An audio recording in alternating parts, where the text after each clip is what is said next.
So, you ever wonder what a group of clergy do during those long, diocesan convention meetings?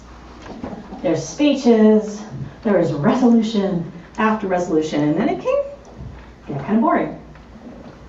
Well, apparently, one group of clergy, not Episcopalians, we're a little bit more reverent than this, but one group of clergy opened up a Slack chat and started telling yo mama jokes. Now, do y'all know what yo mama jokes are? Yeah. They're kind of rude, right? Yeah. They're kind of ways to diss somebody's mama.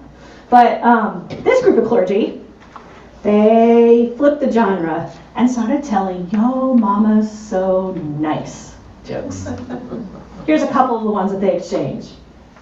Yo mama's so nice that when she goes to the hockey games, no one fights because they know that she would not approve.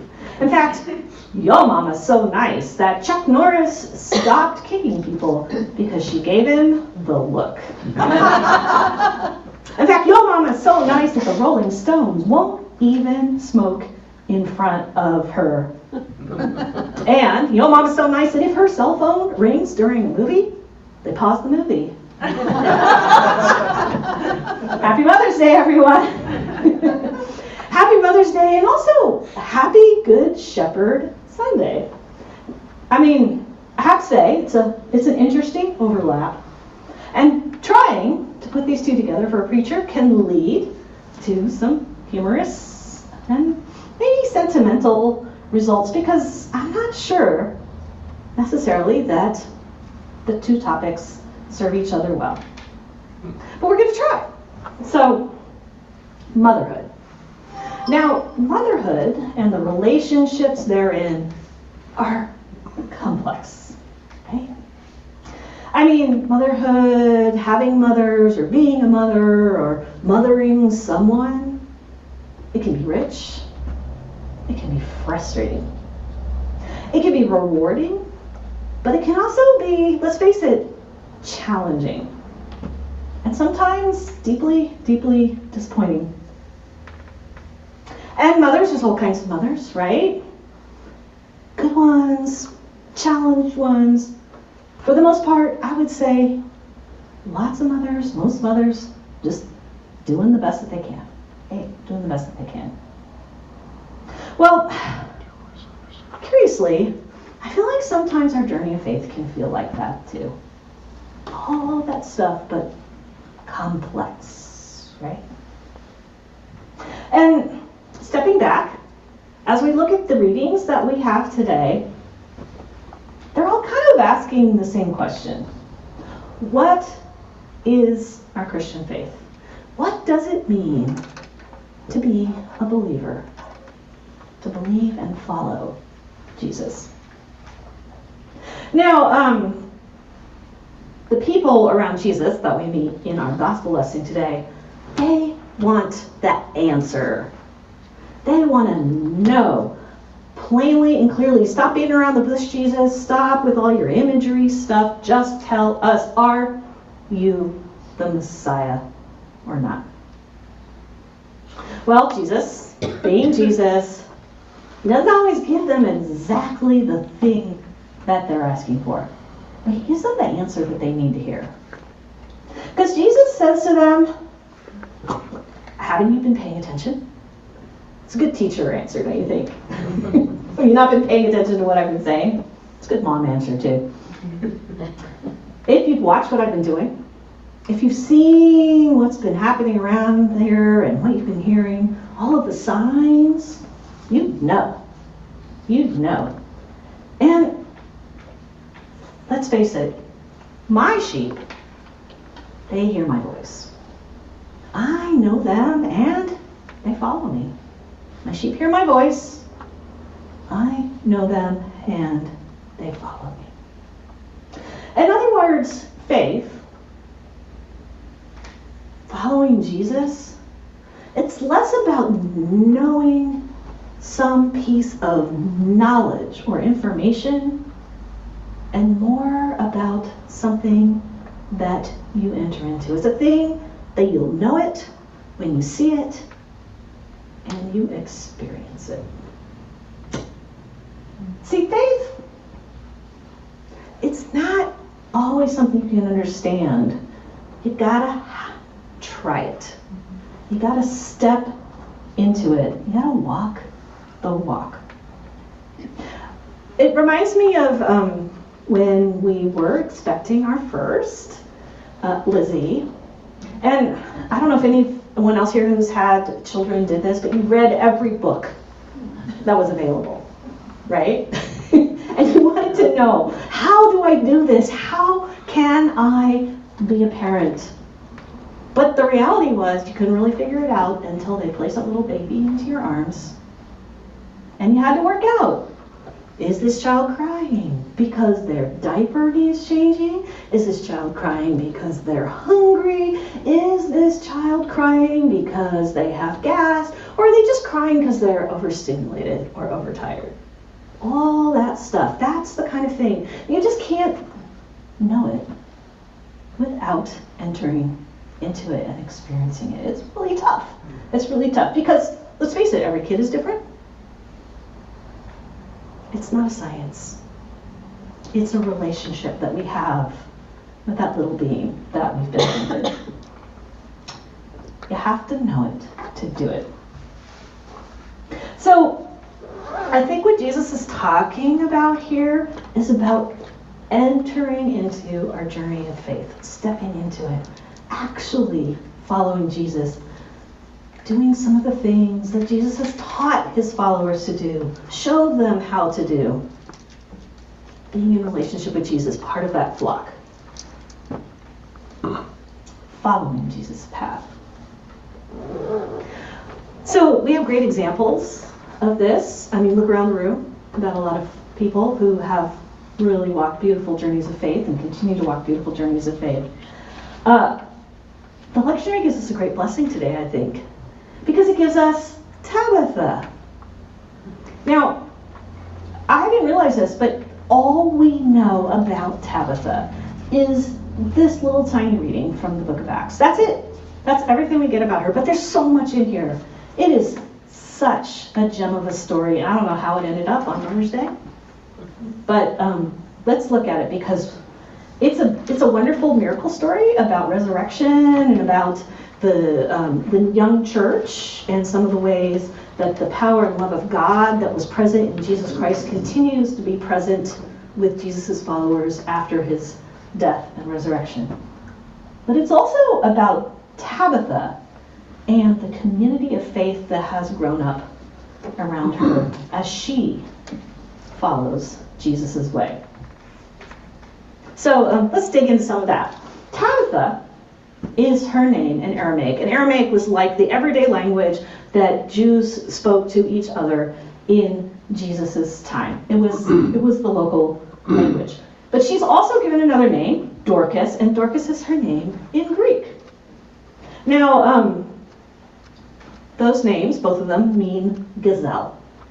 What a great image for someone who's portrayed as someone who is serving and loving and caring for people. She is busy, right? I mean, we all know those people in our community, in our lives, and they're bouncing about, and they're doing this, and they're helping here, and they're making sure that this is happening over here, right?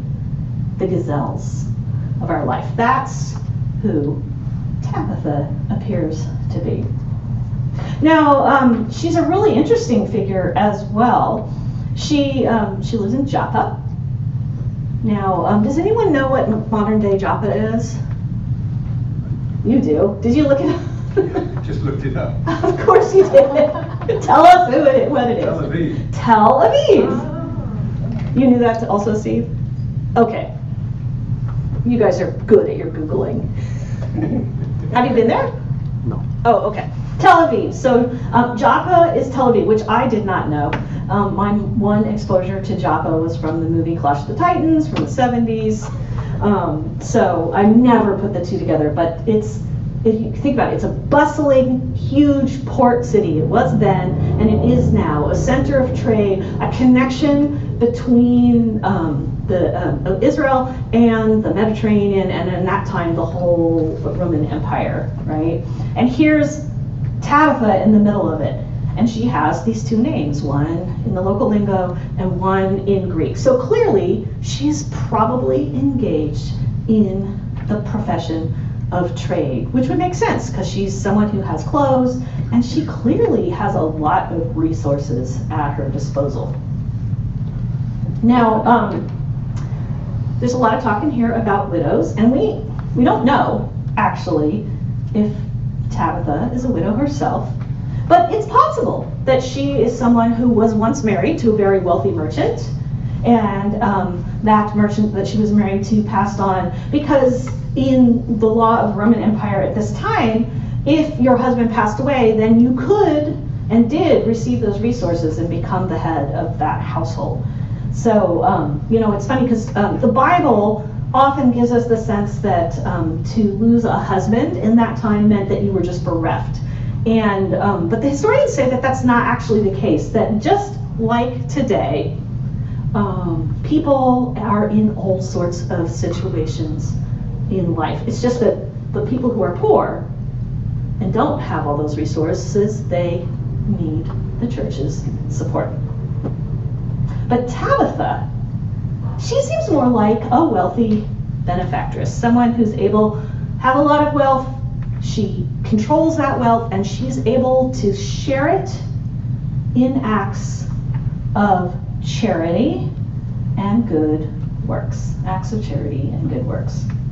And Tabitha did one more important thing too, because she sews clothes. And that, I think, lets us consider that possibly she was a cloth merchant, or she made clothes and she sold them. And then she also does all of this, making sure that the people who are without have something to wear. Feed the hungry, clothe the naked. That's a very basic, but really key understanding of what it is to be followers of Jesus, isn't it? So, Wilda Gaffney, great biblical scholar, points out something else important about her. She is called disciple. First line of the reading. But we don't get to pick up on it because we don't have gender in how we do language in English. But in Greek, everything has to have a little ending on it that tells you which gender it is, and it's grammatical gender, but also in this case, it implies that she is a female disciple. My Greek is terrible, but it's mathetria is my best interpretation of that. Mathetria means female disciple, and in fact, Tabitha is the only person in the New Testament that's addressed as a female disciple. It seems like you could have used that for Mary Magdalene and all the women that were at the tomb, but here it is. Finally, they're starting to admit and say that some people who are female are disciples in how they follow Jesus. They rise up to this level of understanding about what it is to be a leader and follower of Jesus in this time. So, we have no idea if she was a mother or not. She might have been. Could have grown kids. I sort of imagine her as being more like our age range. She seems like a matriarch. She's definitely the mother of a Christian community, of what feels like a young, they didn't really have church back then, but this community of people trying to follow the way of Jesus. We know this because when she dies, everybody comes running. Everybody comes running. The widows are gathered around her that she's been serving, probably sewing clothes for and caring for them. And they probably prepared her body. And then there's Peter, who's off in Lydda, which is about 25 miles down the road, which doesn't sound like a lot to us, but that's a pretty big journey to just rush in. It's possible that this is the first big funeral of the young church as it's coming into being. But he's being called in so that he can bring pastoral care and help them plan to celebrate her life. Nobody's expecting a miracle. This is just the usual things that you do when you want to remember somebody important. But Peter clearly thinks different, because Peter thinks, Tabitha, you are not done. We're not done with your walk in faith. You're not done gazelling about, feeding the hungry, dressing the naked, sewing clothes, for the poor and needy widows in our midst. Tabitha, get up. He doesn't really beat around the bush about that. So Tabitha does. Tabitha has more work to do. In the life of the church, which is the time of the resurrected Jesus, this is what it is to be called to be part of Jesus' flock. Feed the hungry, clothe the naked. She's doing it day in, day out, walking the faith, living it, being a disciple, a female disciple, and follower of Jesus. My sheep hear my voice, I know them, and they follow me. So, back to our original question, what is it to be a believer in Jesus? What is faith? You know it when you see it, because people are doing it. They're taking part in it. So, back to Mother's Day. I have to say, I am not sure that I fully appreciated my mother as a mother until not only I became a mother myself, but really I think I had to be well into it. I think it was probably somewhere around the time that I was seeing my kids through their teenage years that I think I really, yes, Teresa's looking, I had really actually appreciated my mother and the way that she was as a mother, the way that she was entering into her calling as a mother. Now, my experience of her as a mother as a teenager, I mean, I knew that she loved me and she was always, she was a great mom in all those classical ways. But you have those times when I was like, you never let me do anything, Mom. I was so frustrated because we had rules.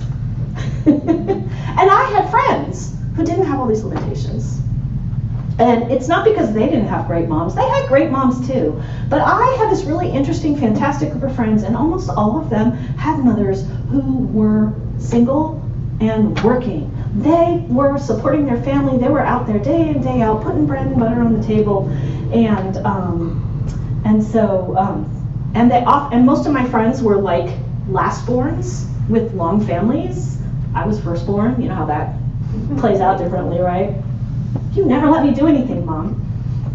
But you know what's really interesting about my group of friends? They all wanted to hang out at my house. They liked being around my mom. And my mom was willing to welcome them all in. Even, kind of all kinds of interesting situations. If they needed a place to stay, even for a night, a week, a month, my mom was like, sure, you can stay here. You have a place here. I had this one friend, last one of 7. Her mom was off in the East Coast taking care of her older sister who had just had twins. And she was going to be gone for 6 weeks, and this friend of mine was left in the care of her 20-something-year-old sibling. Well, her 20-something-year-old sibling and her had this huge fight. Huge fight, and she was like chased out of the house. And so my mom's like, sure, Lisa, you can stay with us. I'm going to see Lisa tonight, actually. It'd be kind of cool. I'll tell her I told this story. I think what stood out to my friends about my mom was not something that they could put their finger on, not something that they could say, this is it, this is the way you are, Mom. But it was clear that this is what it is this is one way to enter into momhood, and we want to be around it. We want to be around it, and it creates community. So I have a feeling that this might be our invitation on this Mother's Day, Good Shepherd Sunday. What is it to have faith in Jesus, to live into our Christian calling, whatever that might be? I think instead of getting bogged down in what we know or what we have to think or what the dogma is, we are being invited to enter into the flock, to listen for Jesus' voice, and then to step into that calling, to do it the best way that we can. It might be in how we parent, it might be in our work, it might be in how we serve and care for the people in our midst. But we all have a voice of Jesus inviting us to enter into our faith. We follow Jesus' voice as best that we can. Enter into that relationship with Jesus and each other. And you know what? We will know the answer to that question. What is it to have faith in Jesus? So, before we end, I have one more Yo Mama joke to share with you. Yo Mama so nice that she invited Satan to church. She served him communion, and you know what?